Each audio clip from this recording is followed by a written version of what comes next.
La Riojana is committed to caring for the environment and reducing its carbon footprint, and is therefore working hard to promote and encourage sustainable practices within the winery, vineyards, and with growers.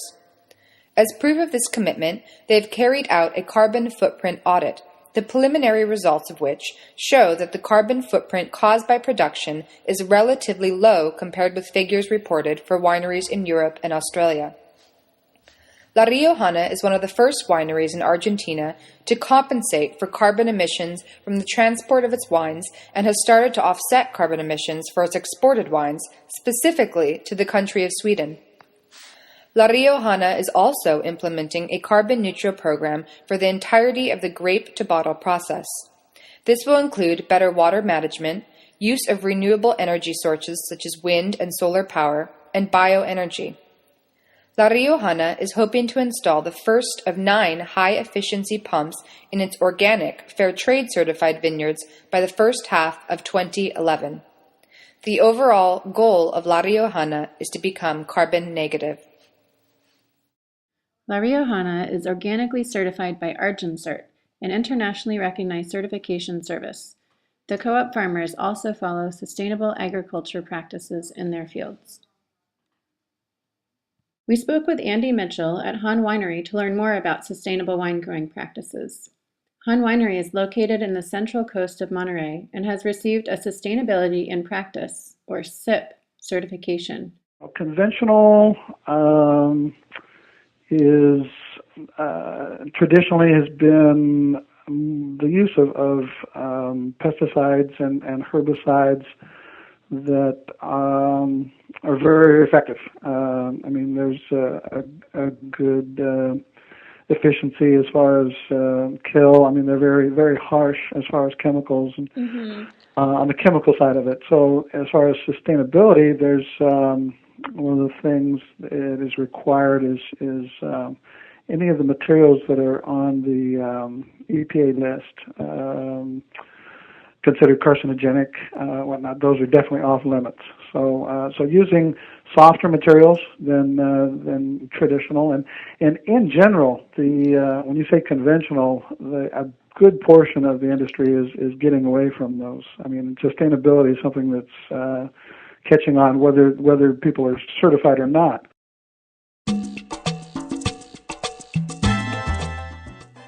Drip irrigation is an irrigation technique which enables more sustainable agricultural practices. This technique conserves water and fertilizer by allowing water to drip slowly to the roots of the plants. Mr. Mitchell elaborated on the relevance of drip irrigation to sustainable wine growing. The use of submains, lateral lines, and drip tubing with emitters that essentially put water just where the vines, just very close to where the vines are, essentially wetting just where the root system is. Okay, so it's a lot more efficient. Yes. We've been using cover crops for quite a few years. And what do the cover crops do? They help minimize the amount of erosion. Okay. Because if you're on a slope on a hillside, you're definitely, anytime you get heavy rains, you're going to lose some topsoil if you don't have it held in place by either cover crops. The co-op farmers further the environmental mission of La Riojana by employing the sustainable farming techniques explained by Andy Mitchell.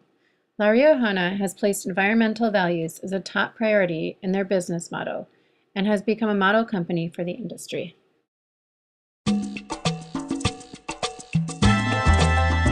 One of the benefits of selling a fair trade wine is to actually sell the idea of fair trade, and in this case, organic. But that is also not a benefit in many cases. For instance, when it gets to the store level, it winds up getting put in an organic section or a fair trade section, which is something that the general population is not necessarily looking for. So you can wind up with, you have a nice story to tell, but you can wind up in reality with lower sales because of it.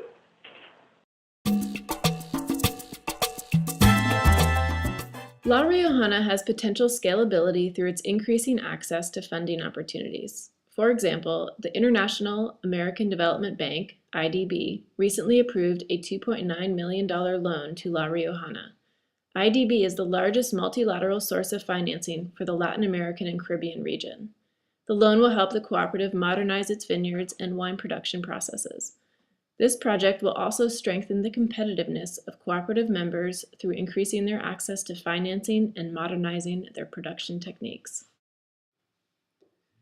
World wine consumption is increasing by 4.5% each year. Most notably, the UK and US markets have become very important for new world wine producers like Argentina.